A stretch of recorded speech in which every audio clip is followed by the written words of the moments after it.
Terima kasih masih bersama kami dalam debat terbuka calon gubernur dan calon wakil gubernur Kepulauan Riau tahun 2024. Di segmen ini kami kembali akan melakukan pendalaman visi misi dan juga program kerja dengan pertanyaan telah dibuat oleh panelis untuk calon wakil gubernur. Dan pertanyaan ketiga akan dimulai dari calon wakil gubernur nomor urut 2 Bapak Aunur Rofiq. Untuk itu kami persilahkan panelis Bapak Dr. Suryadi untuk mengambil subtema di dalam fishbowl dan diperlihatkan ke kamera, hadirin dan juga moderator dan langsung dibacakan.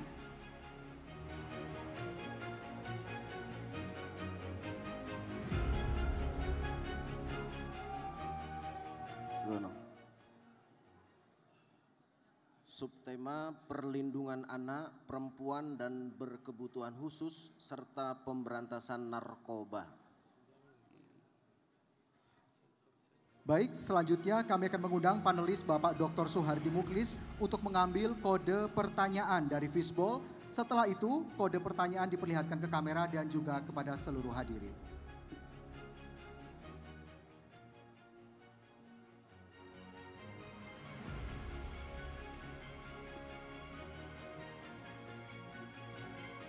Kode pertanyaan B. Kode pertanyaan B dengan subtema perlindungan anak, perempuan dan berkebutuhan khusus serta pemberantasan narkoba. Baik, saya perlihatkan amplop masih dalam kondisi tersegel, kita akan bacakan.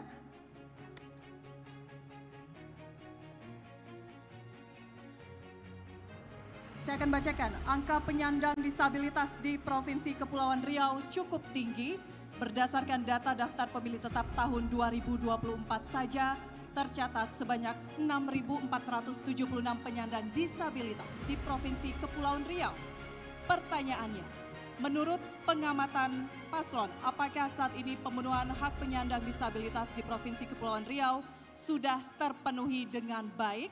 Apa langkah konkret yang akan diterapkan untuk memastikan pemenuhan aksesibilitas bagi penyandang disabilitas khususnya di sektor pendidikan hingga ketersediaan lapangan pekerjaan? Waktu Anda 3 menit dimulai sejak Anda berbicara. Terima kasih. Berbicara tentang disabilitas yang merupakan generasi Gen Z yang tadi sebenarnya ada kaitan dengan pertanyaan disampaikan kepada paslon nomor urut 1. Bahwa di Provinsi Kepulauan Riau saat ini disabilitas belum mendapatkan tempat sebagaimana yang diharapkan. Karena pendidikan-pendidikan di sekolah luar biasa yang ada, yang menjadi tanggung jawab provinsi yang ada di daerah-daerah, belum sepenuhnya mendapatkan kucuran dana yang semestinya. Bahkan hari ini mereka kita lihat masih dibantu dengan berbagai para donatur-donatur yang punya kepedulian. Padahal mereka adalah disabilitas yang merupakan generasi muda, generasi Gen Z yang harus mendapatkan perhatian dari pemerintah dengan jumlah yang begitu besar. Dan mereka ini harus mendapatkan perhatian khusus. Di mana pendidikan-pendidikan harus disiapkan adalah konseling-konseling. Di mana harus tidak ada guru-guru yang diberikan pendidikan-pendidikan, diberikan pelatihan-pelatihan keterampilan, sehingga orang tua yang memiliki anak-anak disabilitas ini bisa melakukan konseling dan pendampingan-pendampingan kepada anak-anak mereka. Dan hari ini dengan jumlah yang begitu besar tanpa campur tangan pemerintah, ini akan memberatkan bagi masyarakat dan orang tua. Oleh karena itu tentunya harus secara konkret yang dilakukan. Dan apabila kami nantinya dipercaya memimpin Provinsi Kepulauan Riau, saya sebagai calon wakil akan menyampaikan kepada gubernur, harus melakukan terobosan-terobosan, melakukan mapping-mapping dengan sekolah-sekolah SLB yang ada di kabupaten dan kota. Kita lihat apa yang menjadi kendala-kendala dan kelemahan-kelemahannya. Kemudian yang kedua, kita perkuat untuk melakukan pelatihan-pelatihan kepada mereka. Dan mereka juga harus kita latih untuk mengenal akan ekonomi kreatif. Di mana digitalisasi itu sangat penting, marketing digitalisasi harus mereka berikan kepada mereka. Sehingga mereka pada saatnya bisa mandiri dan bisa terjun ke dunia-dunia ekonomi yang tidak memberatkan lagi bagi orang tua dan bagi pemerintah. Karena mereka adalah anak bangsa yang hari diberikan cobaan oleh Allah Subhanahu wa taala, Tuhan yang Maha Kuasa kepada kita, dan kita selaku pemangku kepentingan yang menjadi pejabat di daerah harus punya kepedulian sebagaimana tadi sudah disampaikan oleh pasangan nomor 1 bahwa Generasi Gen Z harus mendapatkan ruang, mendapatkan tempat, mendapatkan perhatian karena mereka adalah generasi-generasi penerus. Oleh karena itu, disabilitas bukan ancaman, tapi merupakan bagian dari kewajiban pemerintah provinsi dan kabupaten kota untuk kita selesaikan dan kita tuntaskan dengan baik. Masih ada waktu, ingin ditambahkan Bapak? Cukup. Cukup, baik, terima kasih. Kesempatan berikutnya akan kita berikan kepada calon wakil gubernur nomor 1 untuk merespon jawaban. Waktu yang diberikan 2 menit 30 detik dimulai saat Anda berbicara. Ya, memang ini semua lagi proses semua terkait dengan disabilitas, narkoba yang selama ini kita permasalahkan. Ini adalah bagian kita semua dan kita akan bekerja sama apa yang diharapkan masyarakat Provinsi Kepulauan Riau, yaitu bagaimana terkait dengan disabilitas tersebut, maka pemerintah yang selama ini sudah berjalan, alhamdulillah semua bisa, kita tinggal lanjutkan lagi. Makanya dengan adanya sekolah luar biasa, konseling, dan pemerataan di 7 kabupaten kota yang sudah kita siapkan untuk konseling tersebut, maka pemerintah provinsi yang sudah kita akan laksanakan itu, kita akan terus lanjutkan. Terkait dengan narkoba, ini adalah tugas kita bersama, kami akan bekerjasama dengan Forkopimda, BNN dan kepolisian, bagaimana pencegahan ini yang harus kita sama-sama kita cegah.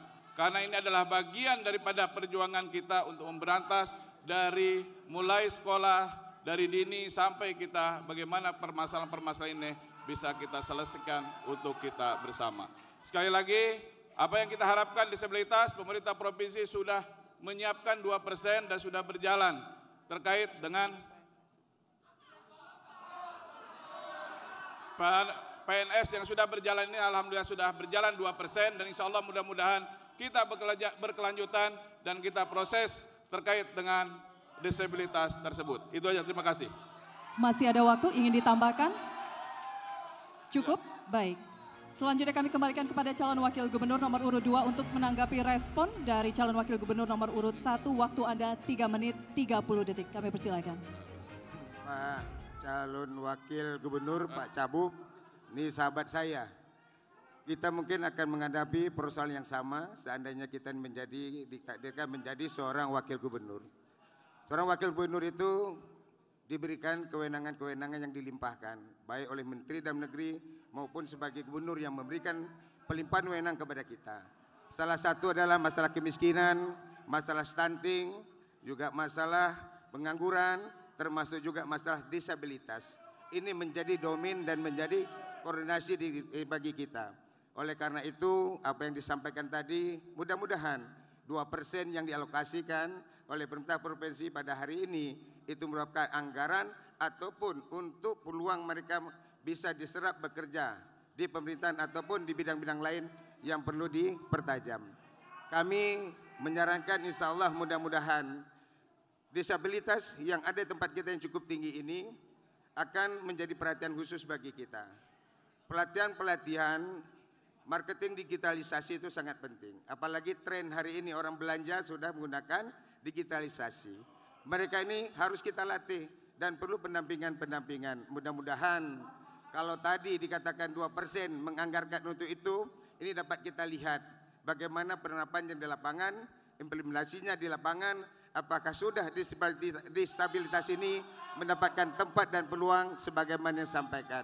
Insya Allah mudah-mudahan saya doakan dan kita berdoa bersama-sama dan bagi kita semua bahwa generasi Gen Z ini yang merupakan disabilitas yang tempat kita ini harus kita latih dengan penguatan-penguatan kepada mereka sehingga mereka tidak menjadi ancaman tapi mereka merupakan bagian yang bisa untuk membangun negeri ini melalui apa yang kita berikan kepada mereka dengan pelatihan-pelatihan, pendampingan-pendampingan dan juga tidak kalah pentingnya guru-guru yang ada di SLB itu Pak Cabub, saya sarankan mereka ini sangat minim pengetahuan dan sangat minim untuk mengikuti pelatihan-pelatihan. Oleh karena itu yakin dan percaya para guru-guru SLB yang ada di kabupaten kota, kalau kami memimpin Provinsi Kepulauan Riau, kami akan anggarkan untuk pelatihan-pelatihan bagi tenaga-tenaga konseling sehingga mereka akan dapat menjadi bagian bersama dengan pemerintah provinsi untuk memajukan anak-anak disabilitas yang hari ini cukup tinggi di Provinsi Kepulauan Riau. Terima kasih tentunya. Masih ada waktu, ingin ditambahkan Bapak? Cukup? Baik, terima kasih. Dan selanjutnya kita akan memasuki pertanyaan keempat untuk calon wakil gubernur nomor urut 1 Bapak Nyanyang Haris Pratamura. Kami persilahkan kepada panelis Profesor Dr. Hajah Sri Langgeng Ratnasari untuk mengambil subtema di dalam fishbowl. Setelah itu diperlihatkan ke kamera dan seluruh hadirin dan moderator serta dibacakan.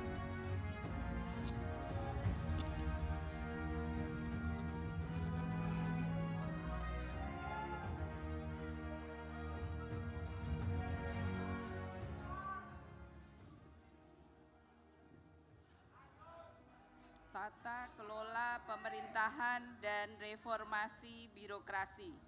Baik, selanjutnya kami akan mengundang panelis Bapak Dr. Suhardi Muklis untuk mengambil kode pertanyaan dari fishbowl. Setelah itu kode pertanyaan diperlihatkan ke kamera dan seluruh hadirin dan juga moderator.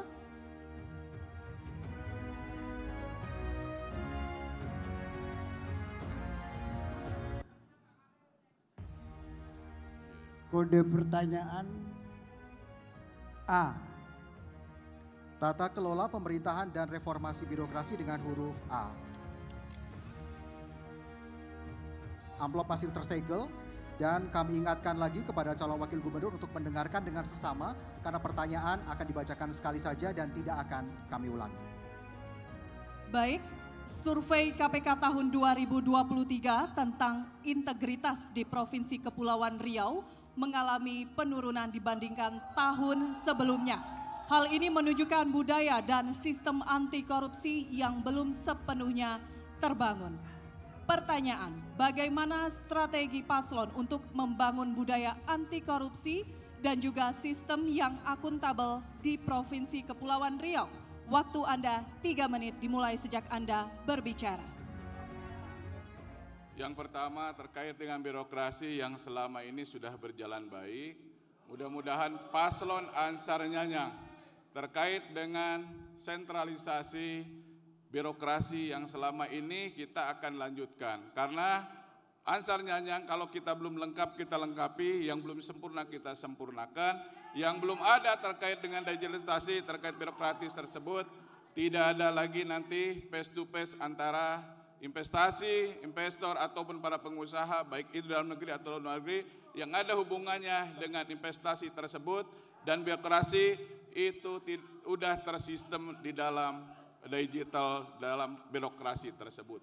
Maka pemerintah provinsi yang mungkin insya Allah Ansar dan Nyanyang pangkas birokrasi bila menghambat investasi.